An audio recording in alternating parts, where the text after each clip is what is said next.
Olá, amigas e amigos. Sintomas desafiadores da doença de Alzheimer. Aqueles sintomas difíceis de você lidar. Esta é a aula 6 do curso Quem Ama Cuida, o nosso curso completo e gratuito sobre a doença de Alzheimer. Hoje nós vamos falar de 3 situações bastante difíceis que ocorrem principalmente na fase moderada da doença de Alzheimer. Vamos lá. Nós vamos falar inicialmente da síndrome do pôr do sol, causas e como lidar. A síndrome do pôr do sol no Alzheimer, conheça e cuide melhor. A síndrome do pôr do sol, também conhecido por síndrome crepuscular, é comum em pessoas com Alzheimer e também outras demências. Ela caracteriza por mudanças comportamentais e emocionais no final do dia, associado à diminuição do sol. Vamos ao outro slide. Causas da síndrome do pôr do sol. Desregulação do relógio biológico afeta a parte do cérebro que causa o sono e o ritmo circadiano. Eu vou explicar para vocês. Quem não tem demência, pessoas normais, sem demências, possui um ritmo diário, que nós chamamos de ritmo circadiano. É um ciclo diário. Por exemplo, nós acordamos de manhã com o cortisol elevado, ele eleva no período da manhã, nos faz acordar e nos coloca desperto. Ao longo do dia, ele vai diminuindo e ele diminui muito à noite. Ele diminui para a gente poder dormir e para a gente poder descansar. Na doença de Alzheimer, este ritmo circadiano está alterado. Fatores ambientais, né? Mudança na luminosidade pode desencadear ansiedade e desorientação. O paciente ele fica muito desorientado quando começa a escurecer, quando começa a entardecer. Ele fica desorientado, agitado, com medo, confuso, né? E principalmente na diminuição da luz no período da tarde. Fatores psicológicos, né? Dores, fome, tédio, se intensificam à noite, né? Normalmente, eles passam a ter medo da noite. Então, muitos sintomas se exacerbam ao chegar da noite. Pessoas com depressão, não só com demência, né, também piora o período noturno. Na mais noite, a depressão se exacerba, a ansiedade também exacerba. E isso é extremamente comum na pessoa com Alzheimer. Medicação. Alguns medicamentos podem agravar a crise, mas não vamos atribuir tudo isso a medicamentos, mas eles também contribuem. Vamos a mais um slide. Sintomas da síndrome do pôr do sol. Inquietação, né, agitação, o paciente começa a andar de um lado para o outro, ele fica inquieto, fica agitado, né? Ele fica assim extremamente agitado, extremamente confuso, né?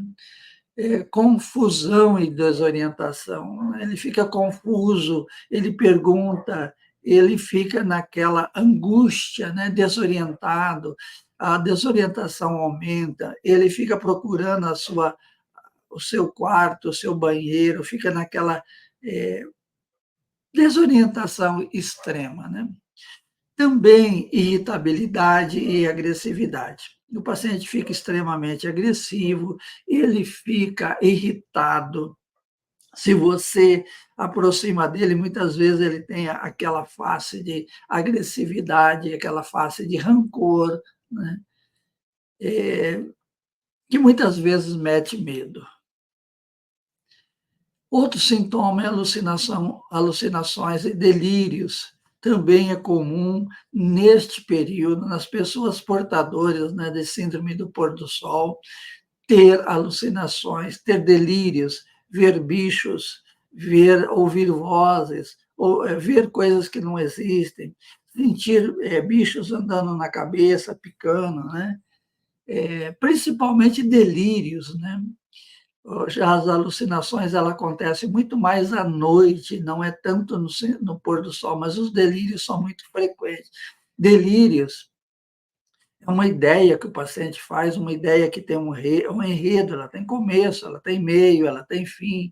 O paciente ele pode fazer uma ideia, por exemplo, que a sua esposa ou seu marido está lhe traindo, que alguém quer lhe roubar, e ele cria todo um contexto, ele cria uma história em cima disso, né? Outro sintoma bastante frequente é a depressão e tristezas, né? O paciente fica naquela angústia, naquela depressão, naquela tristeza, faces de triste, né? A expressão dele é de tristeza, de angústia, de medo, né? E também outro sintoma bastante comum é dificuldade para dormir. Paciente que começa a ficar agitado, que apresenta todos esses sintomas que nós falamos para vocês, quando chegar na hora de dormir, ele vai ter dificuldade para dormir. Uma grande maioria das pessoas com demência, principalmente a doença de Alzheimer, mas outras demências, como a demência por corpo de Lewy, a demência vascular, a demência frontotemporal, apresentam estes sintomas, né, de síndrome do pôr do sol. 60% aproximadamente das pessoas com diagnóstico de Alzheimer apresentam, em alguma fase da doença, principalmente na fase moderada, sintomas, né, durante o entardecer, durante o pôr do sol, também chamado síndrome crepuscular. A grande maioria das pessoas, dos familiares que convivem, que cuidam, tem uma dificuldade muito grande, tem uma dificuldade enorme em lidar com esta situação. Dificuldade muito grande mesmo. É uma situação que deixa a pessoa, o familiar que cuida, com muito medo, com muita angústia, né? Devido os sintomas serem bastante exacerbados, são difíceis de entender o porquê que naquela hora o paciente fica assim tão agitado. Estratégia de manejo, né? Como lidar com a síndrome do pôr do sol? O que que você tem que fazer, né? Em primeiro lugar, estabelecer uma rotina regular. Nós falamos durante o curso todo que rotina para o paciente com Alzheimer ou com outra demência é muito importante. Você tem que estabelecer rotinas, sempre ter rotinas. O paciente demenciado, ele acostuma muito com as rotinas, né? Então, você sempre tem que estabelecer rotinas.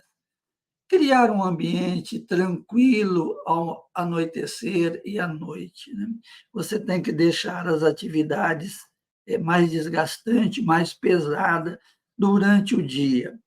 Não fazer atividades que exigem muito do paciente no entardecer e à noite, né? Garantir que as necessidades básicas, sejam atendidas. Por exemplo, existem muitos gatilhos que podem exacerbar a síndrome do pôr do sol, como a bexiga cheia e não conseguir se expressar que ele quer urinar, ou o intestino preso, ele está com vontade de evacuar e não sabe se expressar, fome, sede, algumas dores, né. Então são tudo isso são gatilhos que podem precipitar a síndrome do pôr do sol. Então você tem que fazer uma leitura, quem cuida tem que fazer uma leitura. essa leitura, assim, o que que é normal para ele ou para ela? O que que é anormal? Mudou muito de repente, quando existe mudanças muito de repente, tem alguma coisa por trás disso. Porque não só a doença de Alzheimer, mas como todas as demências, elas são, progressivas, elas vão progredindo ao longo do tempo. Mas mudanças bruscas, elas precisam ser, observadas. Ninguém muda de um dia para outro. Se exacerbou muito, você tem que ver. E tem que ver também, né, como o próprio item fala, sempre garantir que as suas necessidades básicas elementares sejam atendidas, né.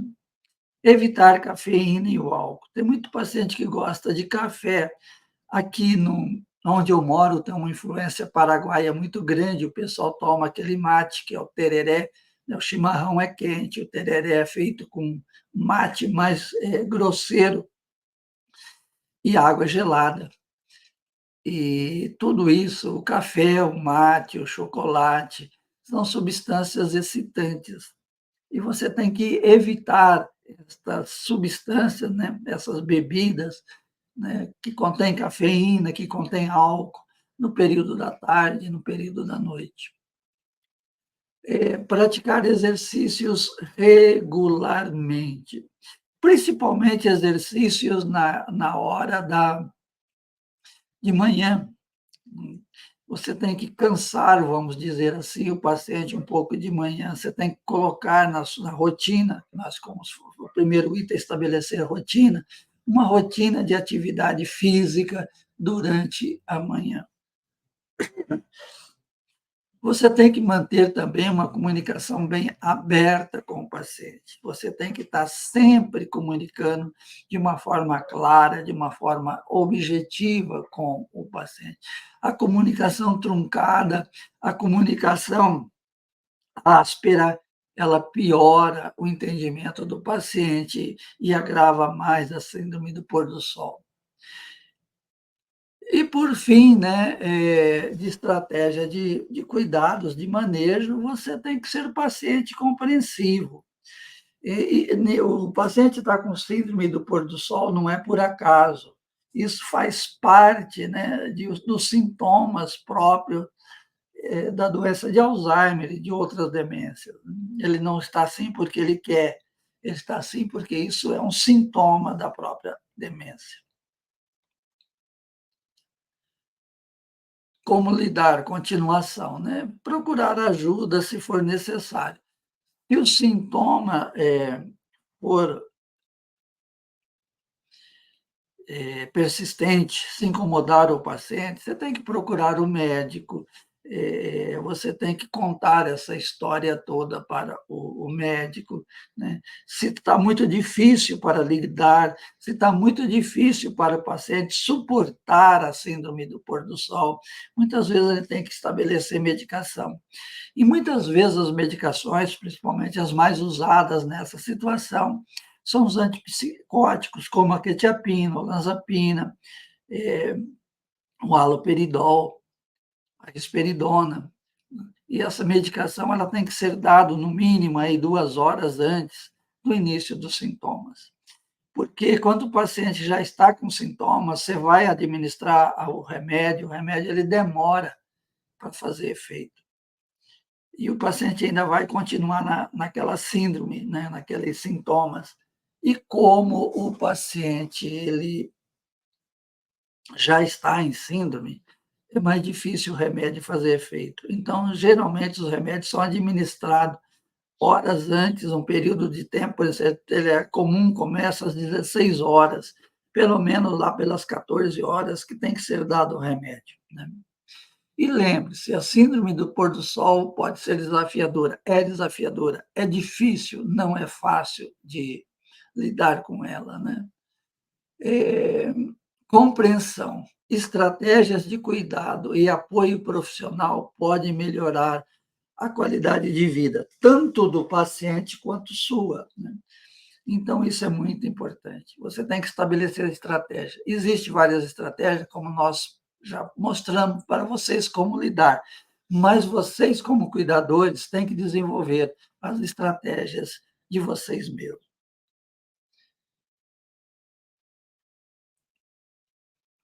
Recursos de apoio. Consulte o médico da pessoa com Alzheimer para orientações específicas, né? O médico, ele tem que sempre ser consultado. O médico, ele deve saber dos sintomas que o paciente apresenta, né? Grupos de apoio para cuidadores podem oferecer suporte emocional e prático. Por exemplo,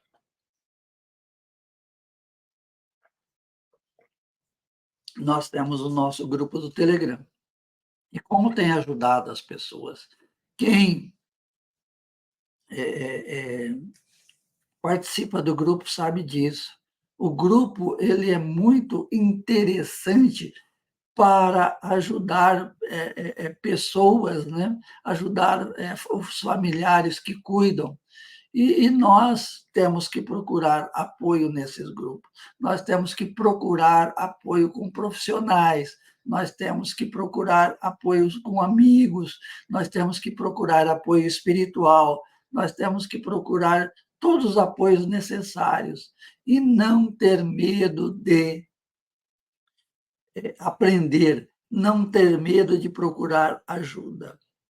Bom, essa foi a nossa primeira aula, né, a nossa primeira apresentação, o primeiro tema que nós, preparamos para vocês, né. E nós vamos dar sequência com a segunda, nós temos 3 partes nessa aula de hoje. Como o curso é gravado, né, ele vai ficar à disposição aqui no YouTube, eu sempre digo para vocês rever, não fique muito preocupado em ler os slides, reveja sistematicamente todas as aulas. A primeira aula, a primeira vez que você assiste, você, se prende mais ao ouvir. Na segunda vez, leia os slides, reflitam sobre a situação, né. É um curso completo, nós seguimos uma dinâmica própria de curso, né, uma sequência para ser didático, tem que ter começo, tem que ter o meio, tem que ter o fim. E, no final do curso, vocês estarão aptos, né, a cuidar bem, a aprender a cuidar de seu ente querido com doença de Alzheimer, com outras demências, né. Eh, eu sempre digo para vocês que quem aprende, né, facilita muito a vida. O aprendizado é extremamente importante para quem queira cuidar melhor de um ente querido com doença de Alzheimer ou outras demências, né. Eu estou aqui trocando os slides. E uma outra coisa também, como o curso ele é público, né, por enquanto essa parte do curso é pública, o que eu peço para vocês é que deixem um comentário, né, que comente, que compartilhe, que divulga, porque isso é importante você fazer, porque o YouTube entende que a sua,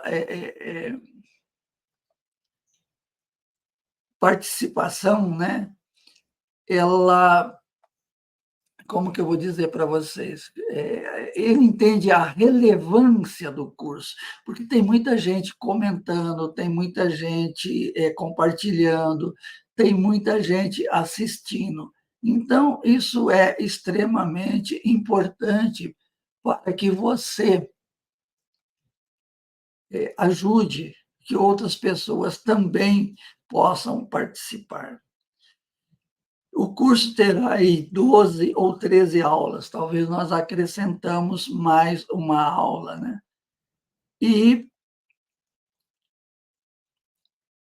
depois nós vamos fazer um curso que eu vou enviar um link, uma parte do curso que eu vou enviar o link para vocês, para nós termos uma interação mais direta. Não será uma live, será um curso com pessoas convidadas, com aquelas pessoas que fizeram a inscrição, né? Só um pouquinho que eu estou terminando aqui de colocar os slides, porque não cabe tudo. E nós vamos dar sequência, que é os distúrbios da alimentação, que é o distúrbio das dificuldades de beber água, será o próximo tema que nós vamos desenvolver com vocês, né? Mas vamos lá. Dentre as dificuldades encontradas na fase intermediária da doença de Alzheimer, tem a dificuldade para alimentar, a dificuldade para a doença de Alzheimer, né? A doença de Alzheimer, como as outras demências, pode ser trazer desafios na alimentação e na hidratação. Quer dizer, tem dificuldade em comer e tem dificuldade em beber água, mas com estratégias adequadas e apoio, nós podemos garantir o bem-estar da pessoa com doença de Alzheimer. Nós temos aí dois distúrbios bastante comuns na doença de Alzheimer quanto à alimentação. Nós temos pacientes que não comem, e temos pacientes que acabam de comer e dizem que não comeram, que ainda está com fome. Se você der alimento, ele acaba comendo novamente, né? São duas situações muito difíceis de lidar, são situações desafiadoras, mas como cuidar de um ente querido com Alzheimer é desafio, nós vamos lá, né? Principal motivo por trás das dificuldades da alimentação: perda de memória e habilidades cognitivas. Esquecer de comer, tem problema de usar utensílios e engasgos são frequentes. Então, existe, né, os problemas cognitivos, que nós vamos ver as causas, nós temos problemas mecânicos, né, motores, como uma pessoa engasgar, esquecer, ela tem dificuldade, muitas vezes ela pega o garfo, enche o garfo ou a colher de comida, esquece de pôr na boca, né? Então, tem vários problemas e várias dificuldades. Dificuldades motoras, como rigidez, tremor e falta de concentração, dificultam o ato de comer. Perda do apetite e mudança do paladar. A comida pode se tornar sem graça ou aversiva, levando à recusa de alimentos. Para você ter uma ideia, um jovem de 20 a 25 anos, ele possui aí 240 papilas gustativas na boca. É aqueles, tipo uns pilarzinhos que nós temos na boca, né? Uns pelos mais grossos, vamos dizer assim. Então, isso são papilas gustativas. Um jovem tem aí 240, 250 papilas gustativas. Uma pessoa com 80 anos ou mais, ela passa a ter aí 80 papilas. Então, ela tem dificuldade para sentir o sabor, né? Ela tem muita dificuldade para sentir o sabor. Por exemplo, e tem sabores que mudam, uns diminuem e outros exacerbam, como, por exemplo, o paladar, né, o apetite para comer coisas doces geralmente aumenta. Quanto para coisas salgadas, a comida trivial, o arroz, o feijão, uma carne, uma salada, a pessoa perde o apetite, né? Então, essa mudança no paladar é muito importante a gente entender. O paciente ele muda o seu paladar.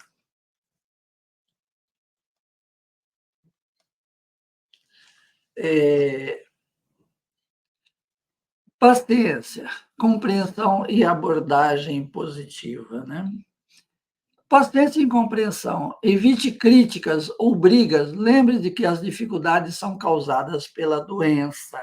Então, não adianta você perder a paciência, não adianta você brigar.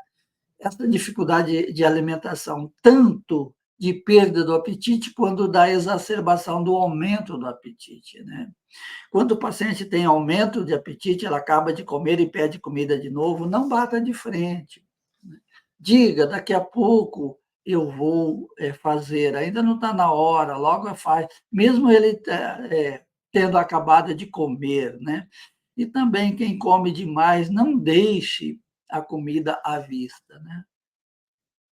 Em segundo lugar, você deve ter uma comunicação clara e positiva. Fale com calma, use frases curtas e simples, incentive a pessoa a alimentar quando ela não se alimenta bem, né. Alimente junto com ela, né, alimente junto com o paciente. Muitas vezes coma da mesma comida, né, por exemplo, você coloca um prato de uma sopa para o paciente e você come outro tipo de comida. Isso é ruim para o paciente, né. Terceiro, foco no presente. Concentre-se na refeição atual, não em falhas do passado ou preocupações com o futuro. Você tem que concentrar no presente. Agora nós estamos comendo, né. Fale sobre a comida, brinque com o paciente, né. Mas tudo dentro, do assunto referente à refeição. Estratégia para garantir uma alimentação adequada. Pequenas refeições diárias, em 5 ou 6 ao longo do dia, né, facilitando a ingestão. A comida tradicional, né, o café da manhã, depois vem o almoço, o jantar, isso já nem sempre é possível para a pessoa com Alzheimer. Você tem que que você tem que fazer, né? Você tem que dar mais vezes. O paciente não quer comer agora, insista um pouquinho, mas não entre em atrito com ele. Não quer, guarde a comida e daí a pouco ofereça de novo. Então você tem que fracionar mais as refeições. Variedades de alimento. Ofereça uma variedade de alimento com cores, sabores e texturas diferentes, né. Eh, Isso é extremamente importante, né.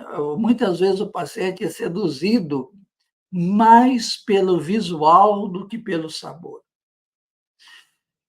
Então você tem que dar uma comida, diferente, né, colorida, bonita e com texturas diferentes, né. Por exemplo, não é errado, tem um hábito nosso de comer sopa só no jantar. Não é errado se ele quiser comer sopa no almoço, ele comer a sopa no almoço, né. Às vezes a sopa, ou um purê, ou estimula mais o apetite, né. Então o apetite tem que ser macio, ele tem que ser fácil de mastigar, purês, sopas, cremes, alimentos picado, bem picadinho, bem macerado, facilita a deglutição do paciente.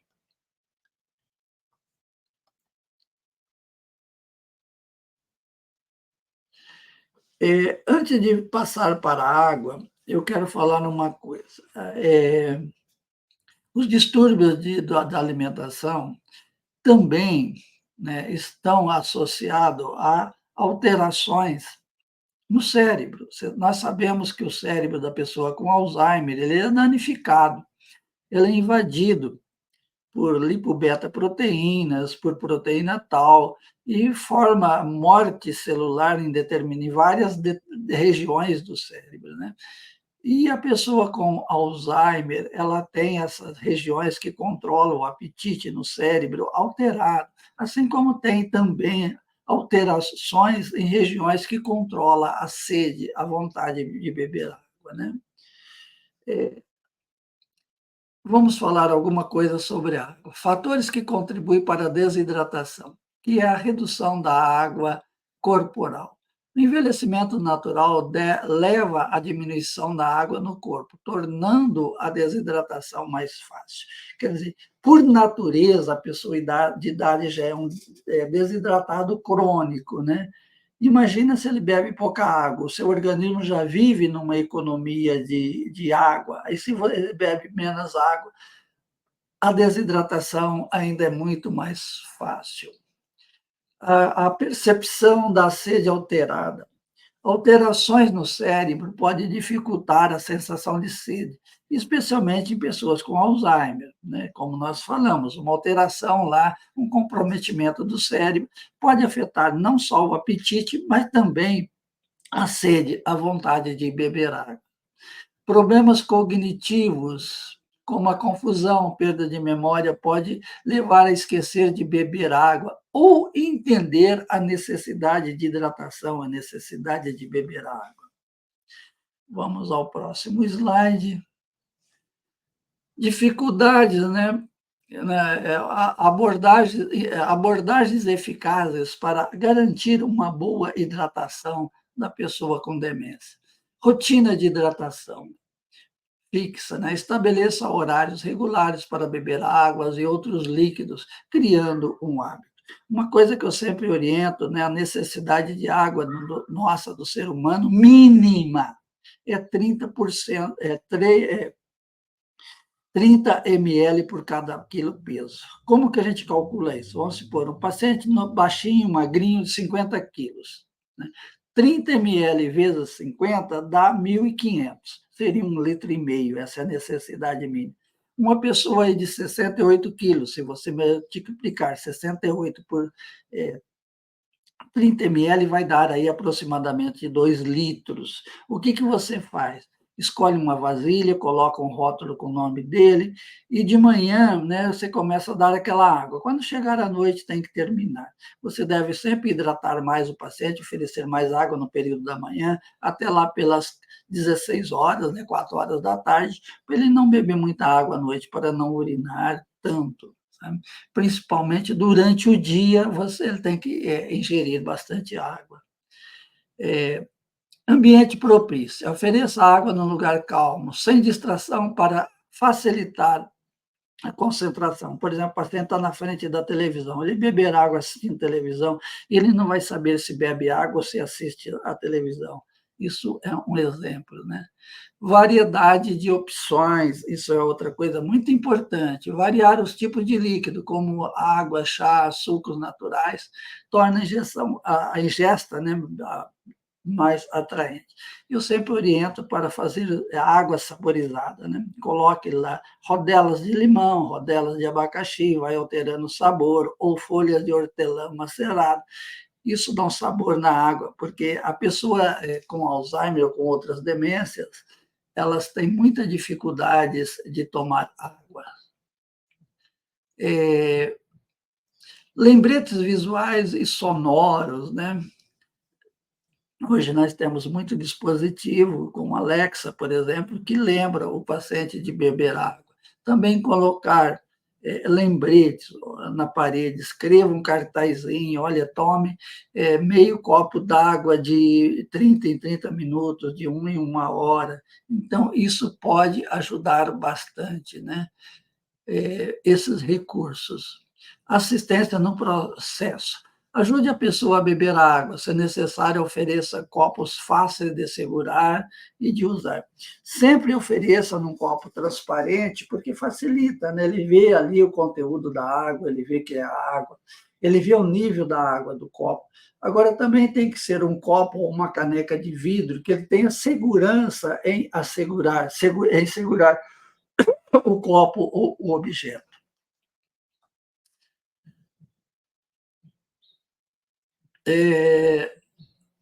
Cuidados essenciais para garantir a hidratação adequada, né? Monitoramento da ingestão de líquidos, né? Observar a quantidade de líquidos consumido, estar atento aos sinais de desidratação. Como nós falamos, a necessidade mínima de líquido é de 30 ml por cada quilo de peso. Vamos supor, uma pessoa de 100 quilos, uma pessoa alta, obesa, deveria tomar 3 litros. Então, você tem que monitorar isso. Você tem que ficar atento aos sinais de desidratação, como urina escura, urina mais concentrada, diminuição da frequência de urinar, por exemplo, ela urinava 3, 4, 5 vezes durante o dia, ela urinou uma vez ou 2 vezes só. Boca seca, eu sempre brinco com os pacientes, falo, a senhora está com língua igual de papagaio, a língua de papagaio é igual uma folha de papel, é seca, né?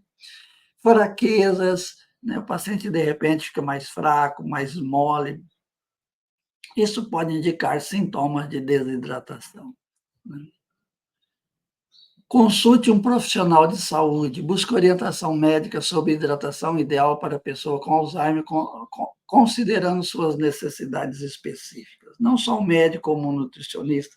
Nutricionista é um profissional que sempre deve estar acompanhando, orientando a família, né, o cuidador familiar, quanto à alimentação e quanto à quantidade de água suficiente, de líquido suficiente, que líquido o paciente pode tomar, por exemplo, um paciente diabético, o que você tem que evitar, por exemplo. Então, o nutricionista é um profissional indicado para estas situações.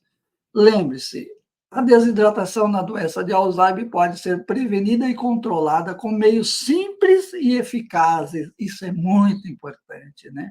Ou implementar estratégias mencionadas, que nós já falamos, e monitorar a hidratação da pessoa, você pode garantir bem-estar e saúde para a pessoa amada. Por exemplo, a pessoa que ela é uma desidratada crônica. O que acontece? Ela pode fazer infecções, pode diminuir a sua resistência imunológica, pode comprometer a sua função renal, pode comprometer a sua função cardíaca, né? Então, existem vários problemas com a desidratação. Outra coisa, piora a cognição. Então, existem vários problemas que acontecem quando a pessoa está desidratada.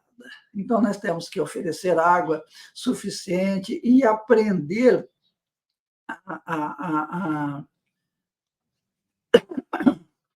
conhecer, né, os sintomas de desidratação. Né? Muitas vezes não precisa levar ao médico. Você, na sua própria casa, com a sua própria experiência que você vai adquirindo ao longo da vida, né, de cuidar do seu ente querido com doença de Alzheimer, você já aprende a reconhecer os sintomas da desidratação. Por exemplo, líquido que contenha eletrólitos, a água de coco, que é natural, o Gatorade, né? Facilitam bastante a reidratação oral da pessoa. Aquele sorinho caseiro, que era bastante difundido para crianças, também pode ser usado com cuidado quando a pessoa não tem diabetes, não é hipertenso. Então, por isso que a ajuda do profissional ela é muito importante. Eu estou fazendo aqui a troca dos slides, né, para falarmos o nosso último tema, que não vai ser tão longo assim, não. E lembrar a vocês, isso é um curso gratuito, isso é um presente que nós estamos dando para vocês, a nossa intenção é fazer um curso por ano, por isso ele não vai ficar a vida toda livre no YouTube. Então, aproveite ao máximo, compartilhe. Tem muita gente que precisa desse conhecimento. Isso é um curso que tem sequência, nós começamos lá desde os primeiros sinais e vamos até a pós-morte do paciente. Nós vamos falar de todas as fases, dos principais sintomas, como lidar, como tratar, né? Por isso, compartilhe, por isso, curta, deixe seu comentário, o que você está achando do curso, o que você gostaria de ver dentro do curso. Nós estamos aqui para atender às necessidades de vocês que cuidam do seu ente querido com doença de Alzheimer. Nós vamos falar agora de um assunto extremamente importante, de como lidar com situações desafiadoras que acontecem na fase moderada da doença de Alzheimer. Na fase moderada da doença, tem muitos sintomas, né, que é desafiador, que não é fácil. Por exemplo, a fase moderada da doença de Alzheimer se caracteriza por um declínio progressivo das funções cognitivas e comportamentais da pessoa, exigindo maior apoio e cuidados por parte de familiares e cuidadores profissionais. Nessa fase, surgem sintomas desafiadores e complexos, que podem ser difíceis de compreender e lidar. é a fase que os sintomas exacerbam e são difíceis da pessoa lidar e entender, né? Sintomas desafiadores, agitação, inquietude, né? A pessoa pode ficar agitada, andar de um lado para outro, ter dificuldade para se sentar ou ficar quieta. Parece ansiosas ou nervosas. Isso é bastante comum, essa agitação e essa inquietação, né? Agressividade e violência. Não é todo paciente, mas nós temos muitos pacientes que desenvolvem agitação e agressividade com violência, né? Em alguns casos, a pessoa pode apresentar comportamento agressivo, violento, principalmente em momentos de frustração ou de confusão, principalmente na síndrome do pôr do sol, por exemplo. Dentre os sintomas desafiadores, há as alucinações e delírios. Pessoa pode ter visões e audições de coisas que não existem, ou ter crenças falsas sobre a realidade. Por exemplo, existem delírios de ciúmes, delírios de perseguição, tem gente que quer me roubar, tem gente que quer me trair, tem gente que quer matar os meus filhos. Então, assim, eles têm uma ideia, né? É uma falsa crença, eles acreditam nas coisas. Quanto que alucinações são imagens sem objetos, né? A pessoa vê, por exemplo, coisas, ela vê bicho, ela vê pessoas, ela vê coisas estranhas. Ela também não é só visual, ela é auditiva, ela ouve pessoas conversando, ouve pessoas cantando, né? Ela ouve sons. E também tátil, que é bastante comum, a pessoa sente bicho andando na cabeça, picando o seu corpo. Outro sintoma desafiador é a desinibição social. A pessoa pode ter comportamento inapropriado em público, como falar alto, tirar a roupa ou fazer gestos indecentes. Quantas vezes a pessoa tem um comportamento de desinibição social, né? Ela gosta, às vezes, de se mostrar para as pessoas coisa que ela não é e que ela nunca foi e que ela nunca fez. Isso incomoda bastante. Outro sintoma é perda dos esfíncteres. A pessoa pode ter dificuldade para controlar a urina, as fezes, ela começa a urinar na roupa, ela começa a urinar, evacuar na sua própria roupa, à noite, na cama, por exemplo, né?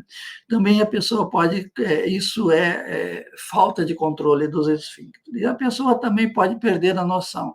Por exemplo, ela faz xixi em lugar que não é o convencional, que não é no banheiro, ela faz xixi na sala, na cozinha, no quintal, ela faz cocô em outras partes da sala, né? Isso também é comum. Dificuldade na comunicação. A pessoa pode ter problemas de se comunicar verbalmente e de entender o que é dito ou expressar seus pensamentos e necessidades. A pessoa tem dificuldade de se expressar e tem dificuldade para entender aquilo que outras pessoas falam, né? Isso incomoda bastante. A comunicação com a pessoa com Alzheimer é desafiadora. Perda da autonomia. A pessoa torna-se cada vez mais dependente de ajuda para realizar tarefas diárias, como se vestir, comer, tomar banho e locomover. A pessoa vai perdendo a autonomia, ela vai perdendo a sua independência. Autonomia, capacidade de decidir e independência é a capacidade de fazer. Isso está bastante comprometido. Compreendendo os sintomas, né? É importante lembrar que os sintomas da doença de Alzheimer não são intencionais, eles não são intencionais, né? Ou premeditados, eles não são birra, não é para chamar atenção, não é por vingança, são sintomas que fazem parte da doença de Alzheimer. Assim como um câncer da dor, a doença de Alzheimer, a pessoa altera, né, o seu comportamento, a sua maneira de ser. Eles são resultado da doença e não da má vontade ou falta de cooperação da pessoa. Ele faz parte da doença, esses sintomas. Compreender as causas subjacentes dos sintomas pode ajudar o cuidador a lidar com eles de forma mais compassiva e eficaz. Lidando com os desafios é a nossa dica a seguir. Em primeiro lugar, paciência e compreensão É fundamental ter paciência, compreensão, evitar críticas, evitar bater de frente, evitar brigas com a pessoa, mesmo quando ela apresenta comportamentos desafiadores, né? Não é checar, concordar com tudo. O que você precisa é saber lidar, saber mudar o foco, saber dizer: eu sei que você está sentindo, o que você está sentindo não é fácil, mas eu estou aqui para, junto com você, superar esta dificuldade, né? Então, a paciência e compreensão ela é fundamental para esses desafios, né? Esses sintomas desafiadores. Segundo lugar, criar um ambiente seguro e confortável. Mantenha a casa segura e livre de obstáculos que possam causar quedas ou acidentes. Ofereça um ambiente calmo, acolhedor, com rotinas previsíveis e atitudes que tragam prazer à pessoa. Não é o paciente que tem que se adaptar à sua rotina, é você que precisa se adaptar à rotina dele. Não adianta você mudar, tentar fazer ele mudar. Você tem que criar um ambiente para que ele se adapte àquele ambiente, que o ambiente seja gostoso, que seja favorável, que seja calmo, que seja tranquilo.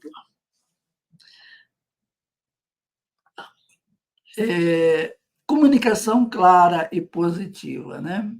Fale com a pessoa com calma, não precise gritar, né?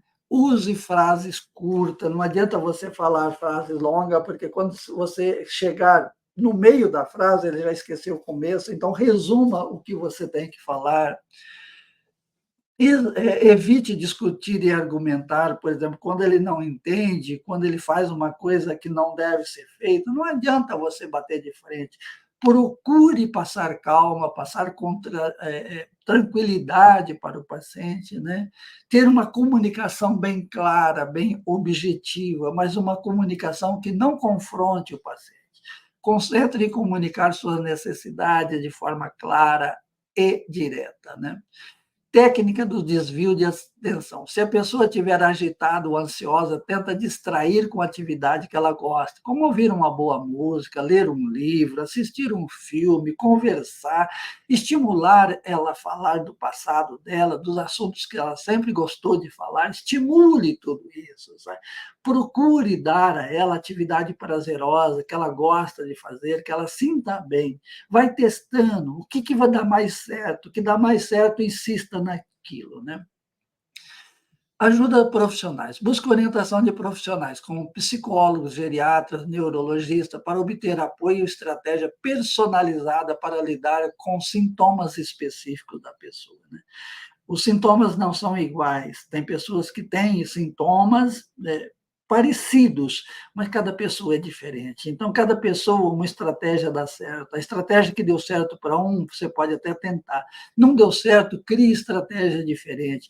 Converse com profissionais, discuta. Foi isso que eu fiz ao longo de mais de 30 anos, sentar com a família, você fez isso, não deu certo, vamos tentar. Foi aí que eu aprendi muito mais, né?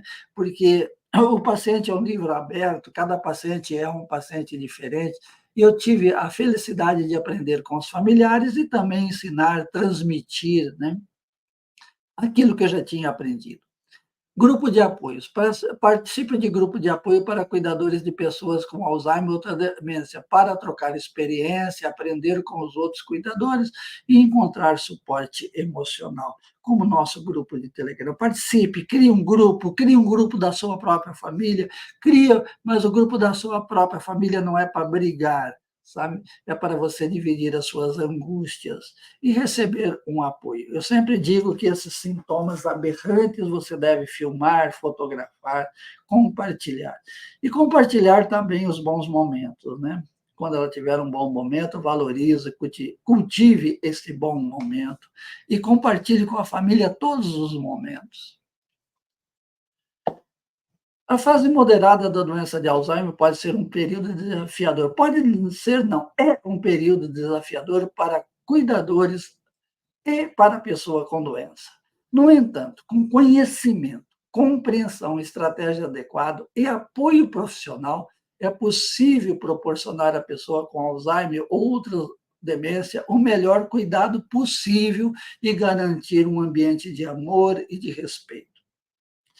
Com essa mensagem, eu termino a aula de hoje. Meu muito obrigado. Não esqueça de deixar o like, de deixar de compartilhar, né? E de deixar uma mensagem. Escreva aqui uma mensagem até na quinta-feira de manhã da próxima semana com a outra aula.